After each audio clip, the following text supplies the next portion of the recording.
तर ते आपण तर नाही का हे करू शकत नाही सोशल मीडियाच्यावर आपल्या ॲक्शन घेऊ शकतो.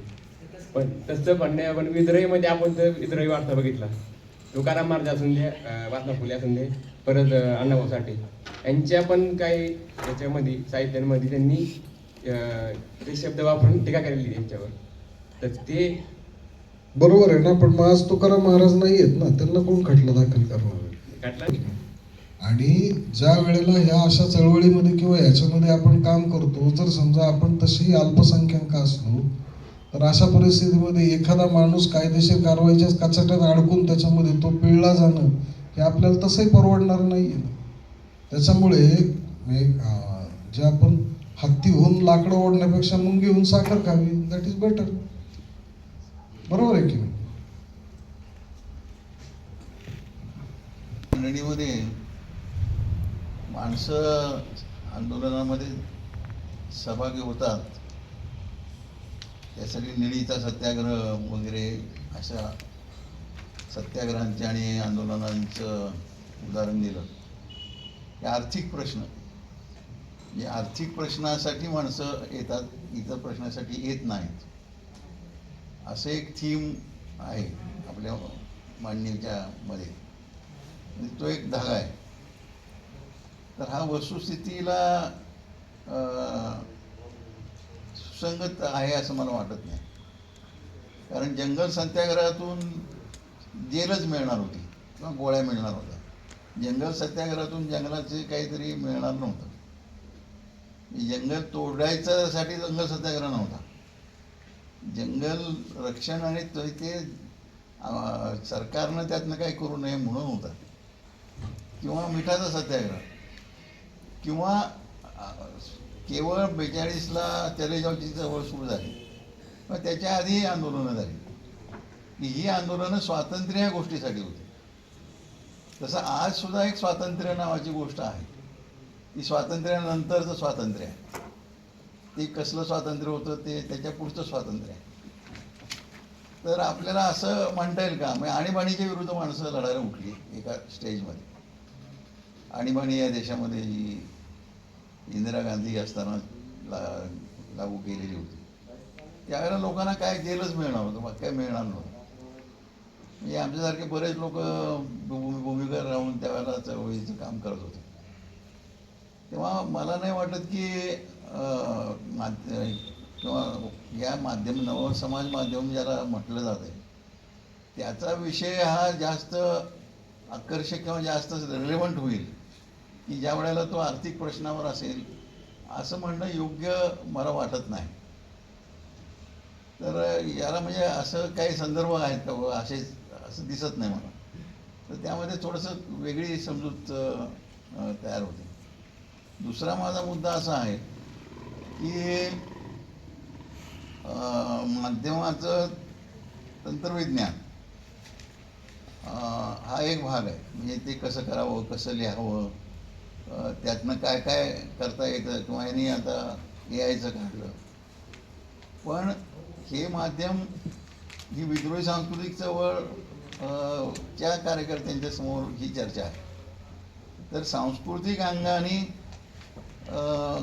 काय याचा उपयोग होईल, हे सांस्कृतिक क्षेत्रामध्ये जे प्रश्न विद्रोह करण्याच्या दृष्टीनं, विद्रोही सांस्कृतिक चळवळ आहे, तर त्या दृष्टीनं जे मुद्दे लोकांच्या, तरुणाच्या, कोणाच्या म्हाताऱ्यांच्या सुद्धा डोक्यात येतील विद्रोहीमध्ये असलेल्या, तर त्याच्या बाबतीमध्ये सुद्धा एक चर्चा व्हायला पाहिजे होती. आणि ती चर्चा कशी करणार आपण, म्हणजे कशा तऱ्हेने हे तंत्रविज्ञान आणखीन विद्रोह याचा संबंध कसा जोडणार, हाही प्रश्न त्यामध्ये मला वाटते जरा वगळला जातोय. आत्ताच्या चर्चेमध्ये नाही, कालपासूनच्या चर्चेमध्ये हा लागलेला नाही आहे, नातं जोडलं गेलेलं नाही.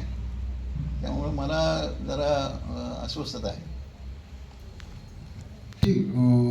मी पण सहमत आहे की जे बाकीची जी काही भारतामध्ये त्याच्यानंतर म्हणजे स्वातंत्र्यानंतर किंवा स्वातंत्र्याच्या आधी पण जी काही आंदोलन झाली, सगळीच फक्त प्युअरली आर्थिक प्रश्नाशी संबंधित नव्हती, तरी त्या आंदोलनामध्ये लोक सहभागी झाले, यशस्वी झाले.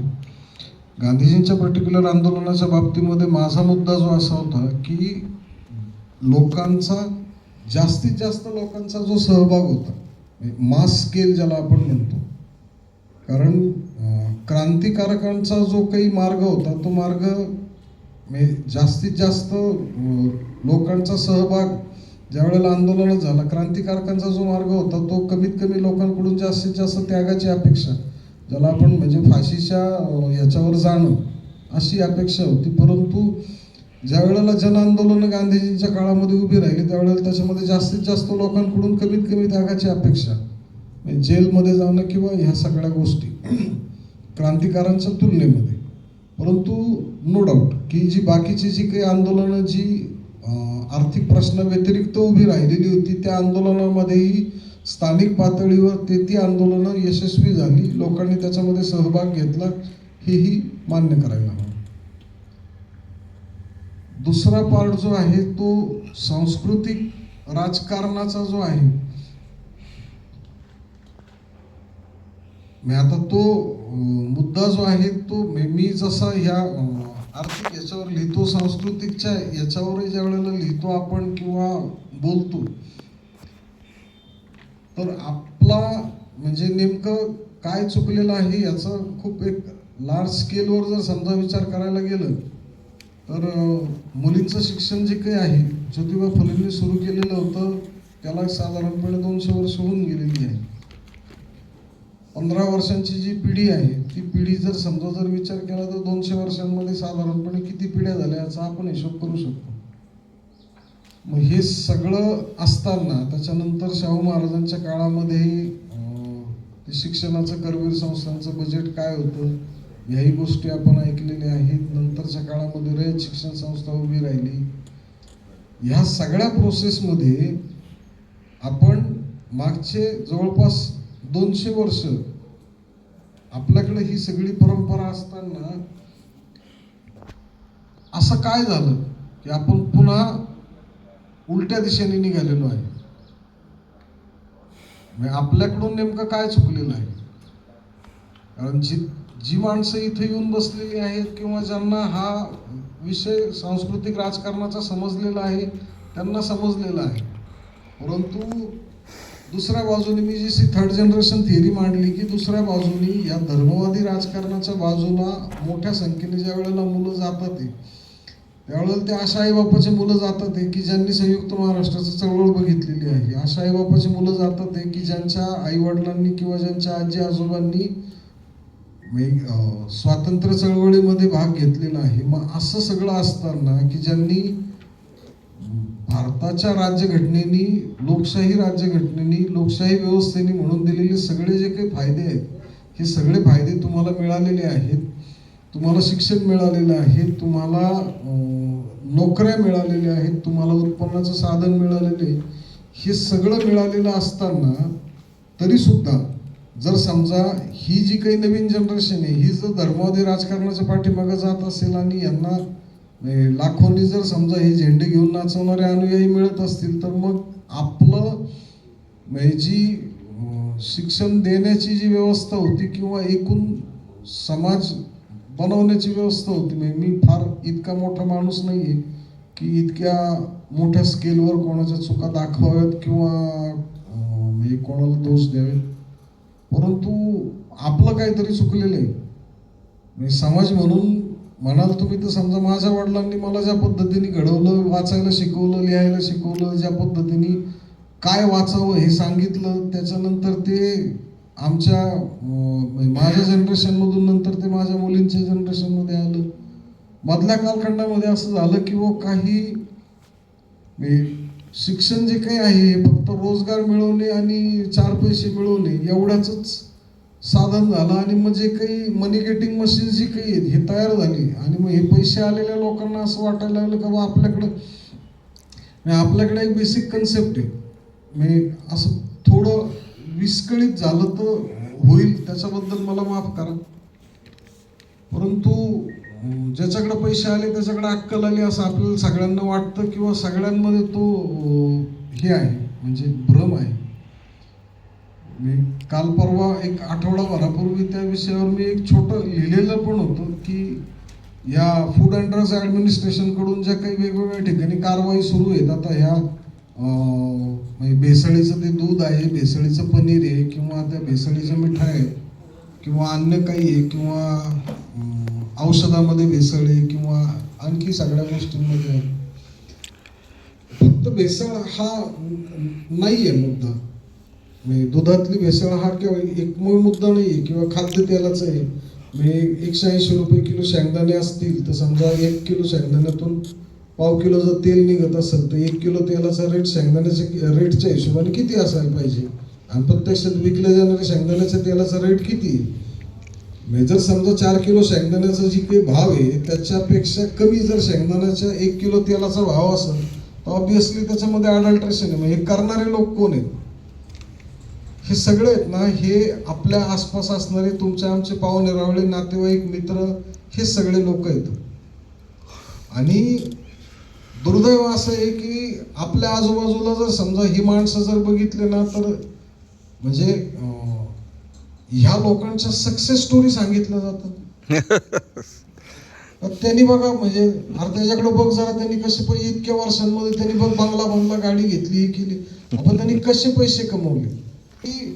म्हणजे तुम्ही लोकांच्या मुंड्या मुरगळा, तुम्ही लोकांना फसवा, तुम्ही लोकांना भेसळीचं खाऊ घाला, सारी दुनिया करा, तुमच्याकडे पैसे आले की तुमच्याकडे अक्कल आली असा समज होतो. आणि मग ही पैशाची अक्कल आलेली माणसं जे आहेत मग हे अशी एक सायक्लिक प्रोसेस सगळी म्हणजे सडलेली प्रोसेस सगळी तयार झालेली आहे की मग एनकेन प्रकारे मग ते लोकांना अडवणूक करून लाच घेऊन भ्रष्टाचार करून काही करून पैसे कमवायचे. कमवलेले पैसे जे आहेत मग हे पैसे आपल्याला माहिती आहे आपण हे कसे कमवलेले आहेत. मग हे पैसे जे याचं जे काही समजा पाप पुण्याचा जो काही एक बाब लोकांच्या डोक्यामध्ये असते तर मग ही पाप पुण्याची जी बाब आहे मग याचं वॉशिंग मशीन कुठं येतं ते देवळात आहे. माणसं देवळात का जातात याच्या पाठीमागचं कारण जे आहे तिथं वॉशिंग मशीन आहे म्हणून माणसं देवळात जातात. काम करतं का नाही करतं, खरोखर पाप धुतली जातात का नाही जातात हे काही कोणाला माहित नाही, बघितलं जात नाही. परंतु काय होतं की ही लोक जातात, मग ही लोक ह्या सगळ्या उपक्रमांना आर्थिक सपोर्ट करतात आणि मग हे धर्मवादी राजकारण हे पुढे जातं. आणि मग काय होतं, धर्मवादी राजकारण जे आहे याला विरोध करताना बहुतेक सगळ्या लोकांचा म्हणजे मी चुकीचा असू शकतो, म्हणजे माझी कन्सेप्ट किंवा माझी आकलन हे चुकीचं असू शकतं. धर्मवादी राजकारणाला चूक करताना विरोध करताना आपली एक चूक अशी होते की बा आपण त्याच्या अगेन्स्ट नास्तिकता उभी करतो. परंतु समजा नास्तिकतेचा जर विचार करायला गेलं तर ही तुमची व्यक्तिगत भूमिका असू शकते, नास्तिक असणं किंवा धार्मिक असणं, तुमची ती राजकीय भूमिका असू शकत नाही. तुम्हाला जर समजा समाजामध्ये काही बदल घडवायचा आहे किंवा तुम्हाला व्यवस्थेमध्ये काही बदल घडवायचा आहे असं जर तुम्ही म्हणत असाल तर नास्तिकता ही तुमची पॉलिटिकल भूमिका असू शकत नाही. मग तुम्हाला धर्मवादाला उत्तर जे काही आहे ते नास्तिकता पण असणार नाही तर मग दुसरं काय उत्तर आहे. म्हणजे कट्टर धर्मवादाला दुसऱ्या कट्टरतेचं उत्तर असू शकत नाही. तर मग तिसरं उत्तर काय आहे, तर तिसरं उत्तर जे आहे हे तुम्ही तुमच्या देशावर प्रेम करणारे नागरिक आहात आणि तुम्ही तुमच्या देशातले लोकशाहीने आणलेले कायदे मानणारे लोकशाहीवादी नागरिक आहात आणि समानतावादी नागरिक आहात. हे तुमचं जर धर्मवादी राजकारणाला उत्तर असेल तर तुम्हाला त्या धर्मवादी राजकारणाला पराभूत करण्याचे काहीतरी चान्सेस आहेत. त्याच्यामुळे मी ज्या वेळेला धर्मात हिंदू धर्मातले कर्मकांड किंवा त्याच्यातल्या ज्या काही ॲब्सर्ड गोष्टी आहेत यावेळेला टीका करतो त्यावेळेला ते टीका करत असताना लिहित असताना मी आवर्जून लिहितो की हे एका सश्रद्ध हिंदू माणसाचं मनोगत आहे. किंवा माझ्या घरामध्ये कचरा झालेला असेल तर तो मी दुरुस्त केला पाहिजे, साफ केला पाहिजे. ह्या गोष्टी ज्या आहेत ह्या अपप्रवृत्ती आहेत. नास्तिक म्हणून जर समजा तुम्ही मांडायला गेलात तर मग जे अजूनही म्हणजे सर्वसामान्य जे काही माणसं किंवा जो समाज आहे जो देवभोळा समाज आहे तो मग जर समजा तुम्ही नास्तिक म्हणून मांडायला गेलात तर मग हा समाज तुमच्यापासून दूर जाण्याची भीती असते.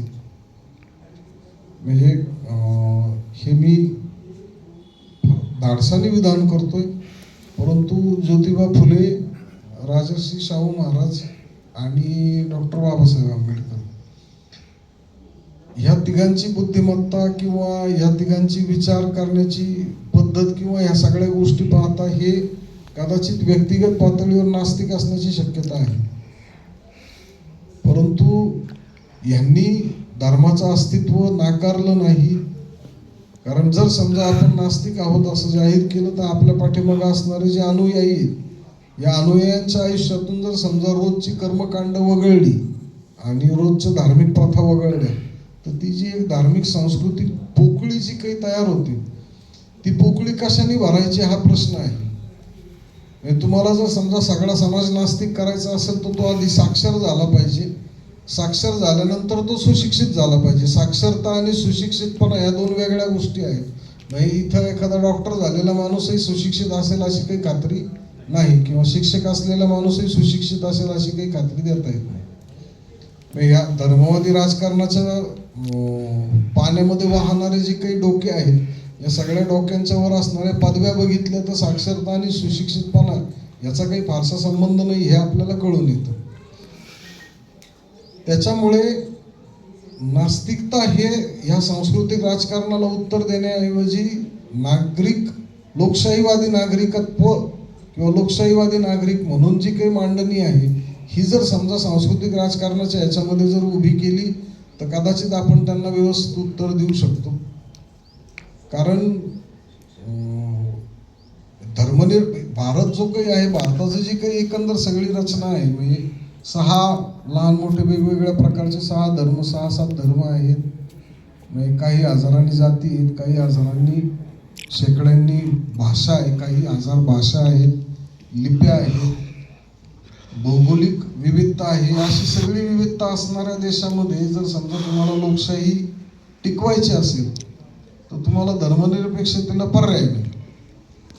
मग ह्या लाईनवर आणि ह्या अँगलनी जर समजा आपण ही मांडणी करायला गेलो, हे सांस्कृतिक जो काही आक्रमण आहे किंवा सांस्कृतिक राजकारण आहे याला काहीतरी आपल्याला उत्तर देता येईल.